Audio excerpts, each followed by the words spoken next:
Okay, so we took the science certification test recently. My son had a interview with his teacher coming up, or a parent-teacher interview, actually. And I thought, let's just go for it. Let's see if we can get more bragging rights before that. And this is not actually, we're not actually doing it for bragging rights, but it is nice to have just in case. So, I thought, all right, let's just go for it because the science certification, it is set up in a way where you can eh, you pay for it and you can do it online at home anytime basically. So it is very flexible, which is for the most part good. I will get into the details of the potential problems with that as well, but that is good because it's easy to work your schedule around that. So you purchase it.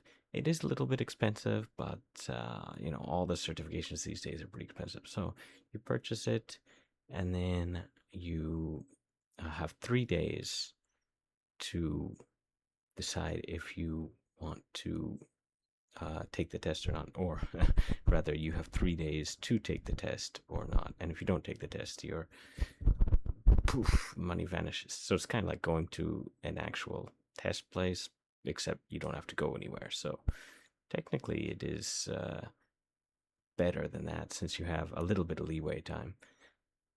So yeah, you take the test like that, and you take it on your home computer.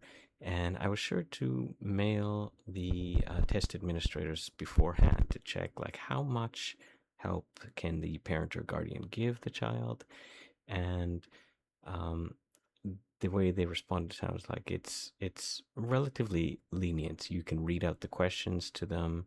You can help them with the computer, selecting the answers and stuff, as long as you don't like give them the answers, basically. So you sort of just you can help them more than I guess most tests, with the exception of maybe the flag test that we're doing. But it seems fairly lenient.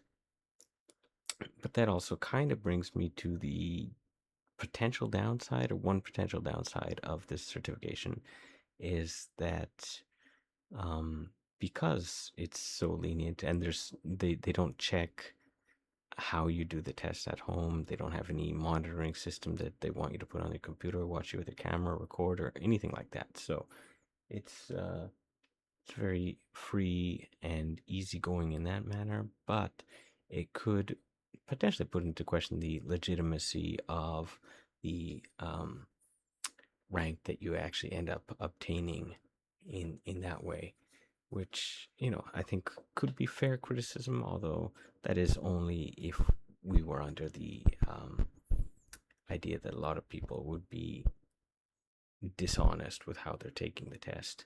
Although again, it is fairly lenient, but and there is a time limit, so it's actually a pretty strict time limit. So yeah, once you start the test, you only get 30 minutes, and previously I thought it would be 30 questions, but it's actually 35 questions.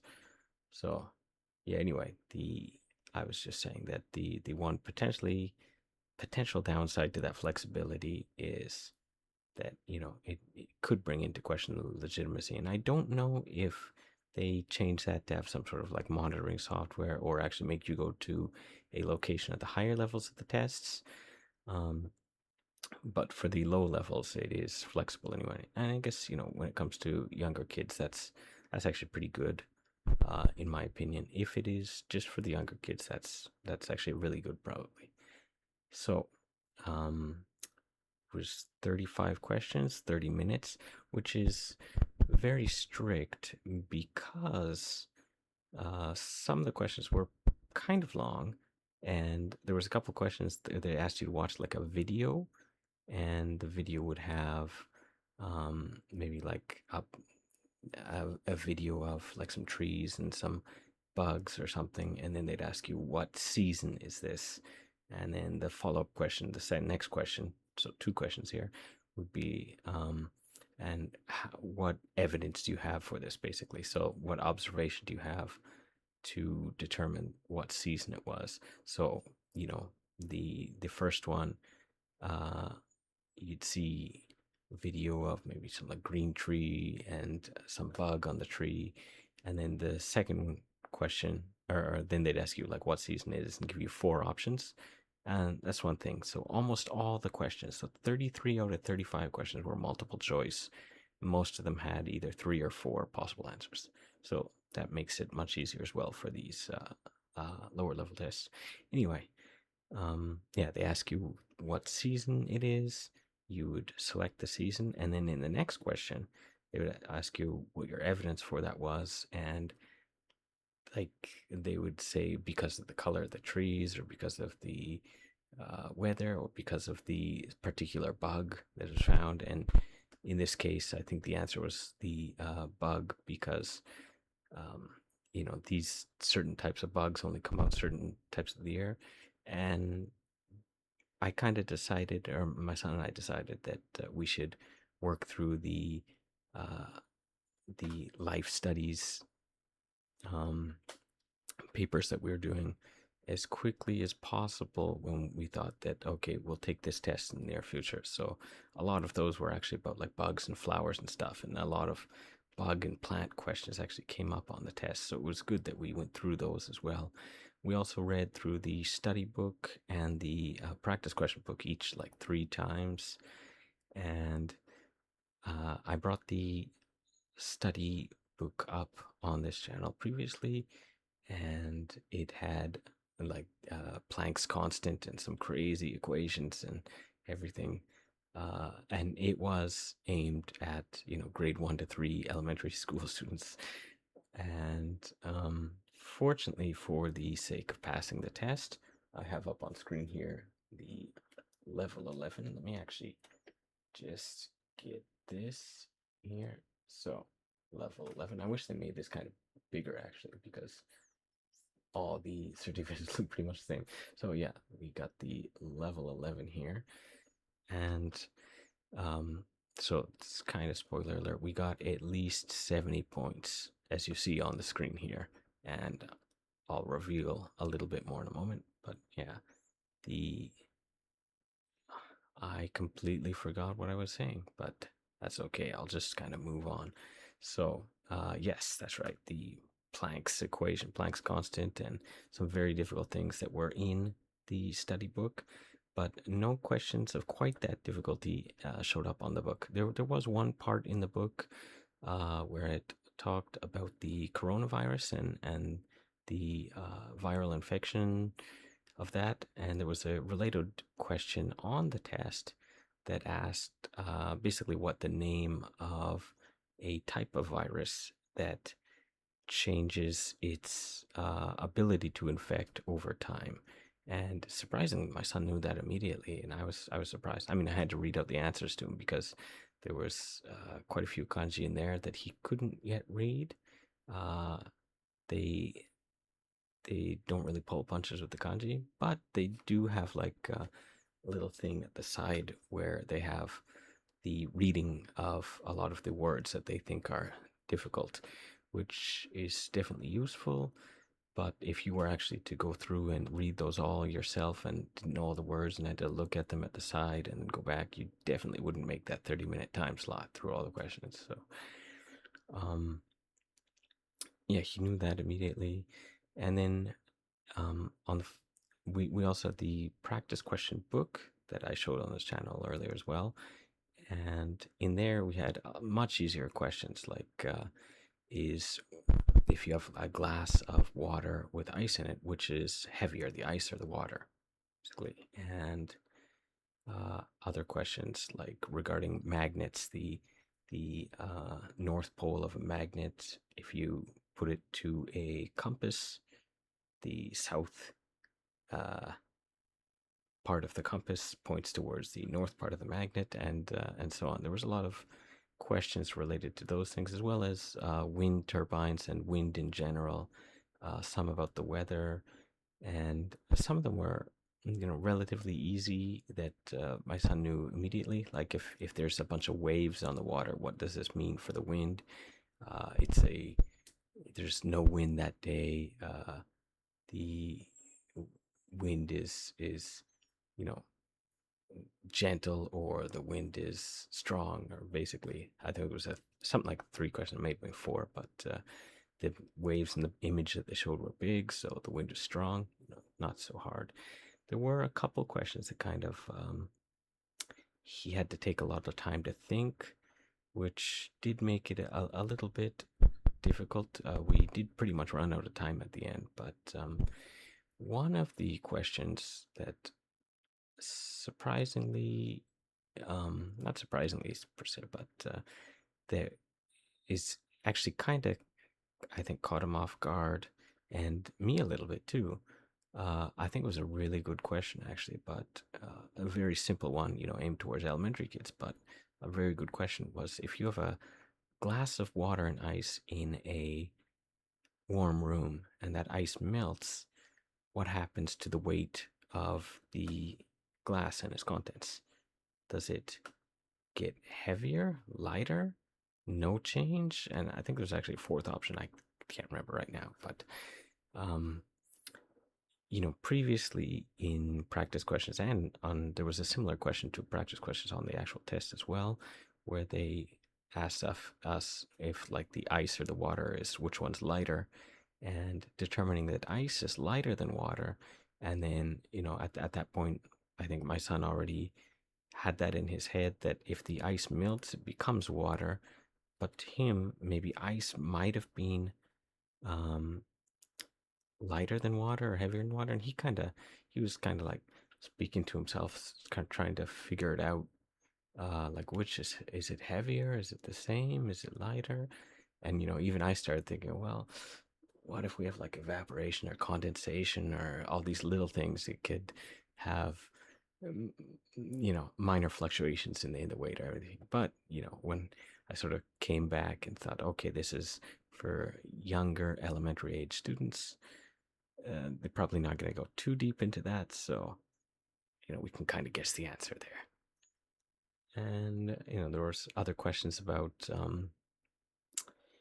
like rice plants and other flowers and certain insects, and there's a pretty big range of questions. But since the score system that they use for the lower level tests, grades 11, 10, and 9, you cannot actually take individually. They only have it for they have the 35 questions, and based on your score, they will give you the ranking that you got. And the rankings that you can get will be 70 out of 300 would be the level 11 that we have here. So let's move on actually to show you the next one. So next, level 10. Look, it barely changes, which is kind of unfortunate. Actually, I was hoping that they would, give us more, something bigger or something. At least make this number bigger, right? But level 10 is 150 out of 300 or more, so 50%, of the questions. And these questions, they had a pretty good range between like what you would learn in life studies as a first grader or second grader, and then what you would learn in the beginner science class as a third grader, basically. I guess my other big problem with not big, but my other problem with this test is when we compare it to, let's say, the kanji test in Japanese, for example. The kanji one, there's so many questions on the test. They cover such a wide range of things, that if you pass the test, you can be pretty sure that you know the contents of the first grade of Japanese that they teach in school. I think it's similar with the English tests. If you can pass those, you I don't think they're as well done as the kanji ones, but the Aiken ones as well. If you can pass those, you probably know more or less what they want you to know in school at that period, what you would learn in school at that period. And um, and with the math one, for example, I think that they don't have nearly as many questions as like the kanji one, for example, but the contents that you actually learn are fairly similar, and they go over a good range of questions for the things that you would learn. But the science one, the problem with that is I think there's such a wide range, especially because it's 3 years in one test, right? Um, that they can't really cover everything. So it's just the random amount of questions, and I think if I would assume that maybe like every time you take the test, if you take the same test again, they will have different questions, or maybe it's randomized to a certain point. But I would assume that if you take that the if you had a different set of questions that came up, your score might be entirely different. So even if you like got 100%, I don't necessarily think that means that you would have, um, you know, have necessarily gained all the knowledge of all the science that you would learn in the first 3 grades of elementary school. But I don't think it is easy to put all that information into a single test is one thing. And even though they did have a lot of interesting questions, a lot of questions that I think got my son to actually think about what the answers could be. Um, I don't really feel like they would be able to encapsulate the entirety of it all. So that is one issue there. And so, as I was saying, if you have 70 or more, that is um, the level 11. If you have 150 or more, that's level 10. If you have 200 or more out of the 300 points, that becomes the level 9. And if you get 280 or more out of 300, then they give you the level Pre-8. So the level 8 is essentially the what their ranking anyway is what you would have learned by the end of the 4th grade of elementary school. And level 9 would be 3rd grade, level 10 2nd grade, level 11 would be 1st grade. So it's a very similar setup to the math test in that regard, but they have an extra few sub levels or pre levels. And again, I don't necessarily think that getting Pre-8 would mean that you're already, like if like my son, he's in only 1st grade, but so let's just go on with some spoilers here. But he also got the level 9 and the level Pre-8. So he got and we get this one certificate here as well. So he got 295 out of 300, almost a perfect score. Very, very good. He got a lot of questions right that I didn't think that he would, and um, there was like one or two that seemed like a shot in the dark because almost all the questions were, um, multiple choice, with the exception of there's just 2 questions where you had to input like time, so number colon number basically. But besides that, just um, it was completely the multiple choice. So even if he didn't know the answer for sure, he got a couple lucky guesses. So, but he did seem to know most of it anyway. So yeah, he got over 280, and I was pleasantly surprised. Uh, Again, I don't think that this necessarily means that he is ready to go into the 4th grade science classes yet, but um, he definitely has learned a lot of his stuff there, and I think that's excellent on his part. So they had a lot of really good questions. It's a interesting test, and I actually recorded this video earlier without any sound, and I had a lot more props, so it was easier to talk. But I don't have them right with me anymore, so but yeah, that is the good news here. We got the 4 levels, well, 3.5 levels, I guess, of this. And I think it might be a while before we challenge the level 8, but I'm pretty sure from the level 8 you can challenge them 1 level at a time, potentially. So that is going to be good. We might do it maybe at the end of the year or next year. We might look into that a little bit more, but I think we need to get the kanji level and the math levels up a little bit first. And in regards to science, obviously we are going to keep leveling up in science, but I think the next thing that we're actually going to do is look into the science fair. There's a science fair coming up in the school, and my son has an experiment that he is interested in doing, so we might get into that a little bit in a future video. But for now, I just want to share the good news and let you know a little bit about what I thought of the test in general. So, yeah, some very interesting questions, really good setup. Not a lot of security to ensure legitimacy, which is one downside. It's kind of expensive, but not super expensive. And the possible range of questions I think is too large to really make sure that you got everything down, and the time is a little bit strict are the problems, but there's a lot of flexibility, which is another good point. So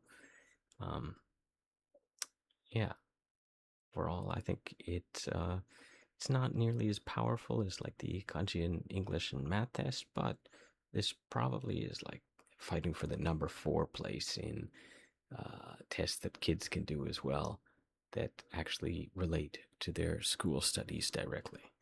So, anyway, that was the news. Remember to like, subscribe, and level up.